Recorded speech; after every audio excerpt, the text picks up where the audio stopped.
All right, this is Pluto here with. Salce from TSM.EVO. Now, you guys just got knocked out of these North American regionals here. You had a tough first match against Curse North America, the team that you have actually been living with the past few weeks. Were you able to pick up any secrets, any strats, or anything from them, or was it just to no avail? It's not really any secrets. I mean, more or less know what they play and what they want, and just by what they've done in tournaments. They honestly pulled out nothing we didn't expect, but I mean, I thought we had answers for it, or we kind of did. We did fine, but just some decision-making things just throw the whole game.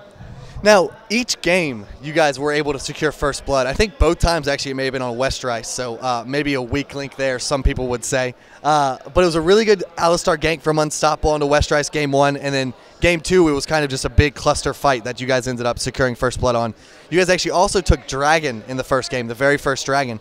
But you still kind of slipped. You know, things went south from there. You know, everyone. I was worried personally. I was in the stands. I was like, oh my God, we lost first blood. We lost Dragon. How can we come back into this?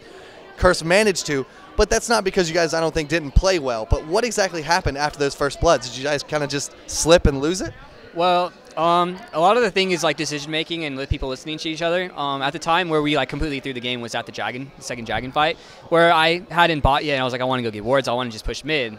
Like, let's not fight them, but someone decided let's just rumble and try to engage on them, which ended up being like a terrible idea. We just got walled and we pretty much got ace, and that was honestly like the biggest game throw, because I mean, I'm TF, like I can push all the lanes and stuff, but we didn't abuse TF how we should be abused, and it was really difficult. And then once that Dragon fight happened, team fights happened, I just had Olaf riding me the whole time, so it was over after that point. And the free Baron, stuff like that, just after it's rough. Division, yeah, so. Now, you did pull out TF the first game, and you did pull out Oriana the second game. You know, as you said, you guys didn't utilize TF really to his advantage. He's all about staying in another lane, split pushing with wild cards, and then TPing into a fight. I was actually talking to Crumbs kind of while you guys were playing. He was saying, you know, TF's ultimate, you're not going to use it in a team fight. So you're almost playing an ability down if you don't use him to split push.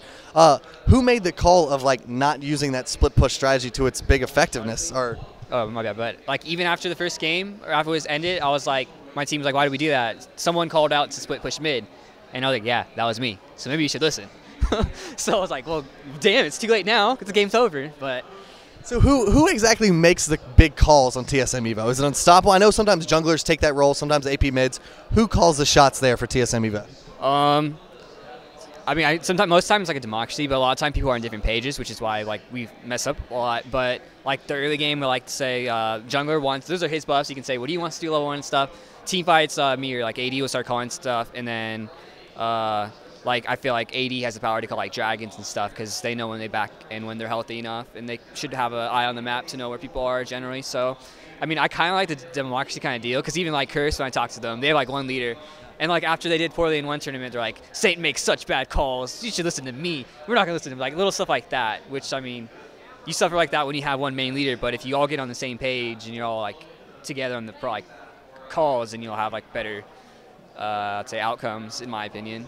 Now, you guys didn't have the most impressive performance, I would say, at MLG Raleigh. You guys, I think, lost pretty much 0-2 both times, which sucks. You know, you guys were looking really, really good, kind of pre-Reign of Gaming. You guys looked really good when you were first formed, you being the longest outstanding member of TSM.EVO / kind of the EG thing.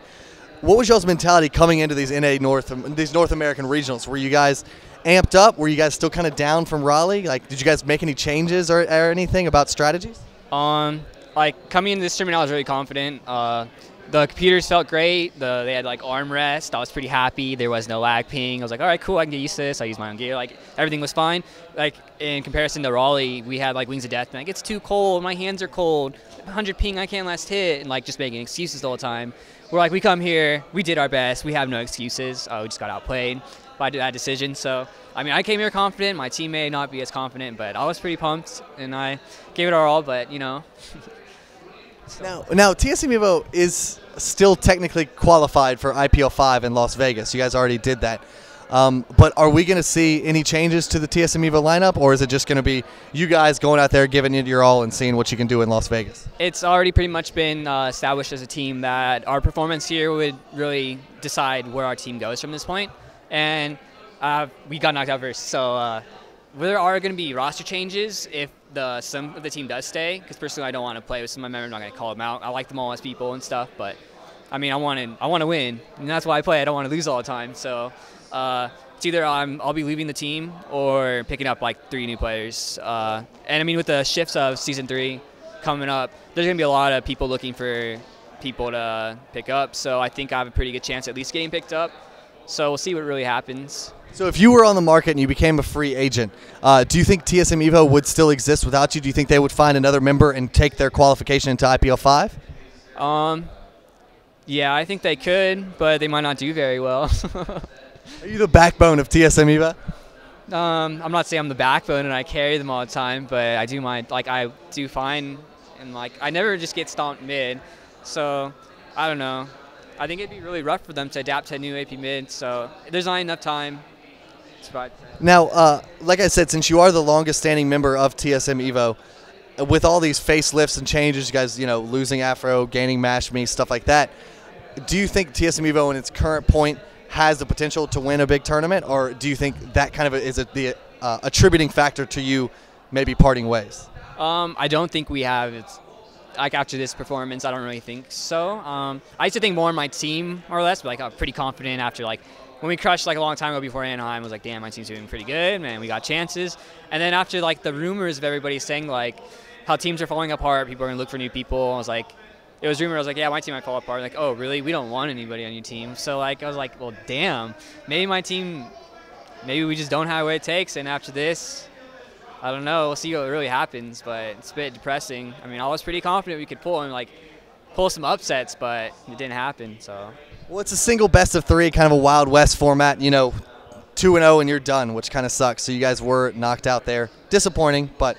Maybe there's a bright future ahead for Mr. Salce. We hope he can find another team and he can do really well.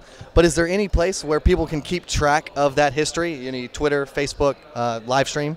Yeah, actually, my Facebook is TJ Salce, and my Twitter is actually no, that's wrong.